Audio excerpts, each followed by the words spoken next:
الحمد لله رب العالمين والعاقبة للمتقين والصلاة والسلام على سيد المرسلين وعلى آله وصحبه أجمعين. أما بعد فأعوذ بالله من الشيطان الرجيم. بسم الله الرحمن الرحيم. يا أيها الذين آمنوا اتقوا الله وكونوا مع الصادقين. صدق الله مولانا العظيم وبلغنا رسوله النبي العظيم المكين الكريم ونحن على ذلك لمن الشاهدين والشاكرين والحمد لله رب العالمين. محترم سامعین، آئیے کچھ عزومات سے قبل ہم اور آپ مل کر ایک آواز ہو کر اس آقا نامدار مدینے کے تاجدار جناب روح فدا محمد عربی صلی اللہ علیہ وسلم کی بارگاہ پناہ میں درود و سلام کی ڈالی نثار کریں اور پڑھیں بابا سے بلند اللہم صلی علی سیدنا سیدنا حبیبنا کریمنا مولانا محمد وبارک وسلم سلام و سلام علیہ رسول اللہ صلی اللہ علیہ وسلم. محترم سامعین، میں نے جس آیت مقدسہ کی تلاوت کا شرف حاصل کیا، اللہ رب العزت اپنے کلام مجید قرآن مجید میں ارشاد فرماتا ہے یا ایھا الذین آمنوا اتقوا اللہ وکونوا مع الصادقین، جس کا ترجمہ یہ ہوا اے ایمان والو تقوی اور پرہیزگاری اختیار کرو اور سچوں کے ساتھ ہو جاؤ. معزز سامعین، اس میں اللہ رب العزت نے ایک خصوصی لفظ کا استعمال کیا اپنے کلام مجید میں کہ سچوں کے ساتھ ہو جاؤ. اس سے یہ پتہ چلتا ہے کہ اللہ رب العزت اپنے کسی خاص برگزیدہ بندے کی طرف اشارہ کرنا چاہ رہا ہے کہ میرے خاص بندے کون ہیں. آئیے انہی خاص بندوں میں اللہ رب العزت کے ایک بہت ہی برگزیدہ بندے جن کو دنیا خلیفہ اول حضرت ابوبکر صدیق رضی اللہ تعالیٰ عنہ کے نام سے جانتی پہچانتی ہے. ان کا تاریخ وصال 22 جمادی الاخری یعنی پچھلی جمعہ کو ان کا تاریخ وصال یوم وصال تھا. حضرت ابوبکر صدیق رضی اللہ تعالیٰ عنہ کی وہ ذات بابرکات ہے کہ آپ جس وقت سے ایمان لائے اس وقت سے لے کر کے اور میرے نبی کی تا حیات زندگی تک، یعنی جب تک میرے نبی دنیا والوں کے سامنے باحیات تھے اس وقت سے لے کر کے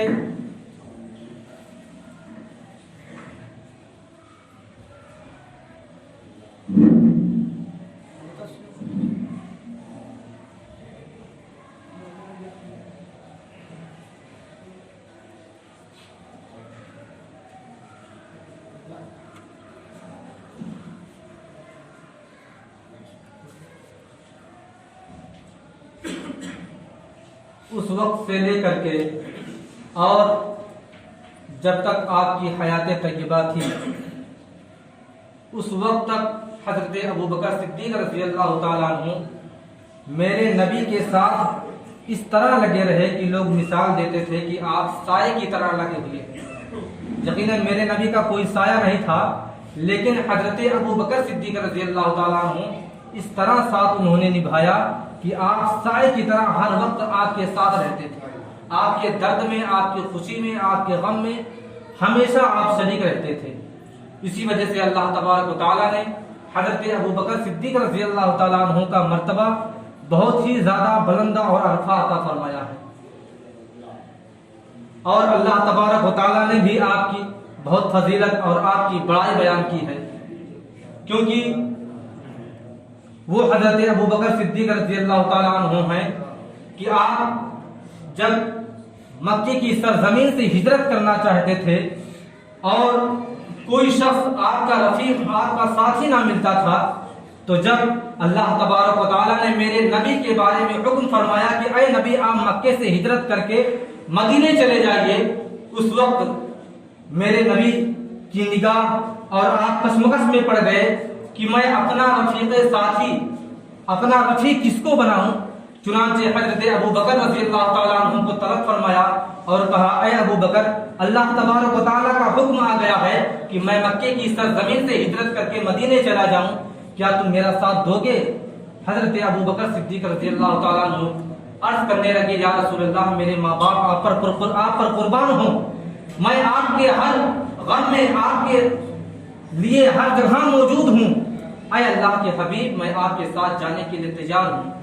چنانچہ حضرت ابو بکر صدیق رضی اللہ تعالیٰ عنہ اتنا عرض کرتے ہیں تو میرے نبی نے فرمایا خدا کا شکر ہے کہ آپ میرے ساتھ جانے کے لیے تیار ہیں۔ اور حضرت عائشہ صدیقہ رضی اللہ تعالیٰ عنہ بیان فرماتی ہیں کہ میرے والد گرامی کو میں نے کبھی روتے ہوئے نہیں دیکھا جس وقت وہ روئے کہ میرے نبی نے مجھے اپنے ساتھ لے جانے کے لیے مجھے آمادہ کیا اور مجھے پسند فرمایا۔ اس وجہ سے حضرت عائشہ فرماتی ہیں کہ میں نے خوشی میں ان کو روتے ہوئے دیکھا اور اس وقت سے میں نے جانا کہ خوشی کے بھی کوئی آنسو ہوتے ہیں۔ حضرت ابو بکر صدیق رضی اللہ تعالیٰ عنہ نے اس طرح مسرت فرمائی کہ میرے نبی مجھے لے جانے کے لیے تیار ہے۔ اور ایک بات اور عرض کر دینا چاہتا ہوں کہ حضرت ابو بکر کا نام ابو بکر کیوں پڑا اور صدیق اکبر کیوں پڑا، یہ دو ناموں کی وضاحت کر دینا چاہتا ہوں۔ تو اکبر، صدیق اکبر اور ابو بکر، بکر چونکہ عرب کی سرزمین پر ایک شخص تھا، بکر نام تھا اس کا، تو وہ شخص اس شخص کے پاس اتنا علم تھا کہ چاہے جس آدمی کے بارے میں، چاہے جس انسان کے بارے میں آپ پوچھ لیتے تو پورا نسب اس آدمی کا بیان کر دیتا تھا۔ اللہ تبارک و تعالیٰ نے اس کو اتنا علم عطا کر دیا تھا کہ وہ چاہے جو انسان ہو سب کو اس کا وہ نسب بیان کر دیتا تھا۔ اسی وجہ سے علم الانساب کا بہت بڑا عالم تھا وہ۔ لیکن ایک مرتبہ جب حضرت ابو بکر صدیق رضی اللہ تعالیٰ عنہ سے اس کا اتفاقاً ملاقات ہو گئی اور عرب کی سرزمین پر آپ بھی موجود تھے، تو لوگوں کا مجمع، لوگوں کا ہجوم جمع تھا اور بکر شخص نامی تمام انسانوں کا نسب بیان کرتا چلا جاتا، چاہے جس انسان کا، چاہے جس آدمی کا پوچھتے نسب بیان کرتا چلا جاتا۔ حضرت ابو بکر صدیق رضی اللہ تعالیٰ عنہ جب تک کہ آپ کا نام ابو بکر، آپ کا لقب نہیں پڑا تھا، تو چونکہ حضرت ابو بکر رضی اللہ تعالیٰ عنہ بھی موجود تھے اس مجمع میں، دیکھا کہ بہت علم والا ہے، حضرت ابو بکر نے کہا آپ کی نظر چند گھوڑوں پر پڑتی ہے اور کہا کہ اے بکر تو ذرا ان گھوڑوں کی نسلوں کی بھی نسب بیان کر دے۔ چنانچہ وہ گھوڑوں کا نسب بیان کرنا شروع کیا تو ہچکچانے لگا، جھٹکا کھانے لگا، ایک دو گھوڑوں کا نام بتایا، اس کے بعد خاموش ہو گیا۔ لیکن جب حضرت ابو بکر رضی اللہ تعالیٰ عنہ کی باری آئی تو آپ نے سینکڑوں گھوڑوں کے نسبوں کو بیان کر دیا اور اس طرح بیان کیا کہ لوگوں نے یہاں تک اعلان کر دیا کہ تو بکر کا باپ ہی معلوم ہوتا ہے۔ اسی وقت سے آپ کا لقب ابو بکر پڑ گیا، یہ تو بکر کا بھی باپ نکلا۔ لوگ مثالوں میں کہہ دیتے ہیں نا کہ جب کوئی کارنامہ کر دیتا ہے تو کہتا ہے فلاں کا تو باپ ہی نکلا، یہ تو فلاں کا باپ نکلا۔ تو اسی وجہ سے حضرت ابو بکر رضی اللہ تعالیٰ عنہ کو اللہ تبارک و تعالیٰ نے ایسا علم نافع عطا فرمایا تھا کہ انہوں نے گھوڑوں کے بھی نسب کو بیان فرما دیا۔ انسان کی تو بات ہی الگ ہے، جانوروں کے بھی نسب کو بیان فرما دیا۔ اسی وقت سے آپ کا لقب ابو بکر پڑ گیا۔ اور صدیق اکبر کیسے پڑا؟ چونکہ آج کل لوگوں کا ماحول ہے، لوگوں کا ایک طریقہ کار ہے کہ جب کوئی انسان کسی چیز کے بارے میں سچائی بیان کر دیتا ہے، مثلا کہیں جلسے میں گیا، وہاں 10,000 کا مجمع تھا، آیا اور لوگوں کے درمیان بیان کیا کہ فلاں جگہ جلسہ تھا، وہاں پہ 10,000 کا مجمع تھا۔ لوگوں نے کہا ہاں یہ واقعی تو صادق ہے، صدیق نہیں کوئی کہتا ہے، صادق ہے۔ اور اس نے کہا کہ بہت مختصر مجمع تھا، 100 لوگوں کا مجمع تھا، تبھی لوگ کہتے ہاں تو صادق ہے، یعنی تو سچا ہے۔ لیکن صدیق کیسے رکب پڑا؟ جب میرے نبی کریم صلی اللہ تعالی علیہ وسلم کو اللہ تبارک و تعالی نے معراج سے سرفراز فرمایا اور اللہ تبارک و تعالی نے اپنے دیدار کے لیے اپنے محبوب کو عرش اعظم پر بلایا اور جنت و دوزخ کی سیر کرائی، ساتوں آسمان کا سیر کرایا، سدرۃ المنتہا کا سیر کرایا، آپ لامکاں تک چلے گئے۔ لیکن جب میرے نبی کریم صلی اللہ علیہ وسلم واپس آئے، واپس تشریف لانے لگے، تو آخری وقت میں جب آپ اپنے حجرے میں تشریف لائے تو جاتے جاتے حضرت جبریل ایک چیز کہہ گئے کہ اے آقا صلی اللہ تعالی علیہ وسلم، اللہ تبارک و تعالیٰ کا حکم ہے کہ آپ کو اللہ تبارک و تعالیٰ نے جو ساتوں آسمان کا سیر کرایا، اپنا دیدار کرایا، آپ سے ملاقاتیں کی، تمام چیزیں آپ تمام اہل مکہ کے درمیان آپ بیان فرما دیں۔ اس وقت میرے نبی کریم صلی اللہ علیہ وسلم کس مکس میں پڑ گئے کہ میں رات کے تھوڑے سے حصے میں اللہ تبارک و تعالیٰ کے حکم سے میں نے ساتوں آسمان کا سیر کیا، لیکن میں جب کسی کے سامنے یہ بیان کروں گا کہ میں نے ساتوں آسمان کا سیر کیا، جنت و دوزخ کو دیکھا اور تمام نظارے کیے، اور جب واپس لوٹا تو میرا بستر بھی گرم تھا، زنجیر بھی دروازے کی ہل رہی تھی، تو بھلا وہ کفار جو مجھے اس وقت نبی نہیں مان رہے ہیں، مجھے نبی ماننے سے انکار کر دے رہے ہیں، میری باتوں پر بھلا کیسے بھروسہ کریں گے؟ اور کسی صحابی سے جب میں بیان کروں گا تو پتہ نہیں کوئی صحابی میری باتوں پر یقین کرے گا یا نہ کرے گا۔ آپ نے حضرت جبریل سے اس طرح ارشاد فرمایا تو حضرت جبریل نے جاتے جاتے آخری مرحلے میں یہ فرما گئے کہ اے آقا صلی اللہ تعالی وسلم، آپ کی اس باتوں کو، آپ کے سفر معراج کو کوئی مانے یا نہ مانے، صدیق اکبر ضرور مانیں گے، حضرت ابو بکر ضرور مانیں گے۔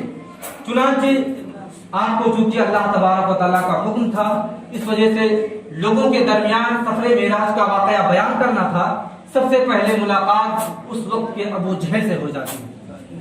میرے نبی کریم صلی اللہ علیہ وسلم نے چند باتیں اس کو بتائی کہ اللہ تبارک و تعالیٰ نے مجھے بلایا تھا، آسمان پہ سیر کرائی اور جنت و دوزخ دکھائے اور مجھ سے ملاقات کی، مجھ سے باتیں کی۔ ابو جہل چونکہ آپ کا کھلا ہوا دشمن تھا، بہت بدترین شخص تھا، وہ آپ سے بہت جلن اور حسد رکھتا تھا، چنانچہ اس نے مذاق اڑانا شروع کر دیا، اور مذاق اڑاتے اڑاتے حضرت ابو بکر صدیق رضی اللہ تعالیٰ عنہ کی بارگاہ میں پہنچتا ہے اور کہتا ہے کہ آپ کے نبی تو آپ کے یار جو ہیں وہ تو اس طرح کہتے ہیں کہ اللہ تبارک و تعالیٰ نے مجھے سیر کرایا، بڑے چند سیکنڈوں میں کوئی ساتوں آسمان کا، جنت و دوزخ کا سیر کر سکتا ہے۔ اس وقت حضرت ابو بکر صدیق رضی اللہ تعالیٰ عنہ نے فرمایا تھا کہ اگر میرے نبی اس طرح کہہ رہے ہیں تو یقیناً وہ سچ ہیں، وہ صادق ہیں، اور میں اس بات کی صداقت کرتا ہوں۔ چنانچہ کچھ دیر بعد حضرت ابو بکر صدیق رضی اللہ تعالیٰ عنہ حضور تاجدار مدینہ صلی اللہ علیہ وسلم کی بارگاہ میں حاضری دیتے ہیں اور آپ عرض کرتے ہیں یا رسول اللہ، میں نے اس طرح کا واقعہ سنا ہے، کیا آپ نے ابو جہل سے اس طریقے سے بات کی ہے؟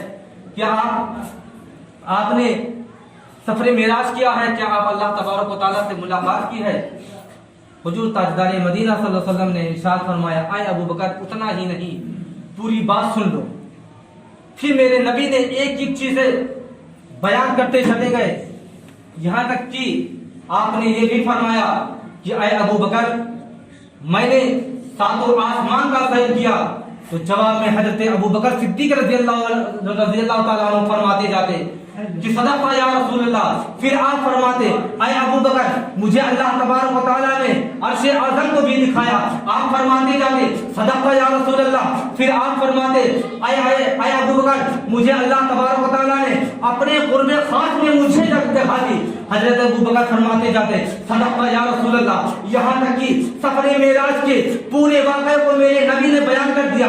میرے نبی نے یہ بھی فرمایا اے ابو بکر جب میں سفر معراج سے واپس لوٹا تو میرا بستر بھی گرم تھا. حضرت ابو بکر فرماتے جاتے صدق یا رسول اللہ. میرے نبی نے فرمایا اے ابو بکر جب میں سفر معراج سے لوٹا تو جو زنجیر دروازے کی ہل رہی تھی میں جب واپس لوٹا وہ تب تک ہل ہی رہی تھی. آپ نے فرمایا صدق یا رسول اللہ. چنانچہ اللہ تبارک و تعالیٰ کو وہ سچائی حضرت ابو بکر کو برداشت نہ ہوئی اور اللہ تبارک و تعالیٰ نے حضرت جبریل کو بھیجا اور جب رہا جاؤ حضرت ابو بکر کو میرا سلام عرض کرو اور کہہ دو اللہ تبارک و تعالیٰ نے آج کو صدیق اکبر کا لقب عطا کر دیا ہے. چنانچہ اللہ تبارک و تعالیٰ نے صدیق اکبر کو ایسی صداقت عطا فرمائی کہ اللہ رب العزت آپ کے بارے میں قرآن مجید میں بھی ارشاد فرماتا ہے اور حدیثوں میں بھی ارشاد فرمایا ہے.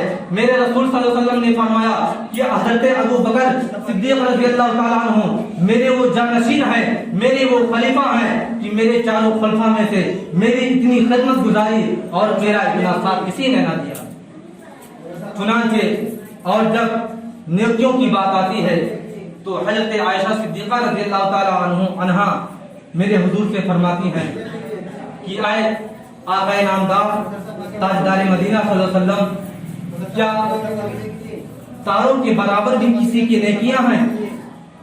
تو میرے نبی نے عائشہ سے فرمایا ہاں عائشہ تاروں کے برابر حضرت عمر کی نیکیاں ہیں. حضرت عائشہ چوک گئی کیونکہ ان کی آرزو کچھ اور تھی. وہ سوچ رہی تھی کہ میرے نبی فرمائیں گے کہ سب سے زیادہ نیکیاں حضرت ابو بکر کی, لیکن میرے نبی نے فرمایا اے عائشہ تمہارا سوال تو یہ ہے کہ تاروں کے برابر کس کی نیکیاں ہیں؟ تو میں نے کہا میرے نبی نے فرمایا حضرت عمر کی نیکیاں ہیں. تو حضرت عائشہ فوراً خاموش ہو جاتی ہیں اور چپ ہو جاتی ہیں. میرے نبی نے فرمایا اے عائشہ خاموش کیوں ہو گئی ہو؟ تو آپ نے فرمایا حضرت عائشہ عرض کرتی ہیں یا رسول اللہ بس میں ایسے ہی خاموش ہو گئی ہوں. پھر میرے نبی نے فرمایا اے عائشہ وہ جو تاروں کی نیکیاں ہیں وہ تو حضرت عمر کی ہیں, لیکن حضرت عمر کی پوری زندگی کی نیکی حضرت ابو بکر کے ایک شب کے برابر بھی نہیں ہے. یعنی حضرت ابو بکر صدیق رضی اللہ تعالیٰ عنہ کی ایک شب کی نیکی, ایک رات کی نیکی حضرت عمر کی پوری زندگی کی نیکیوں کے برابر نہیں ہو سکتا. چنانچہ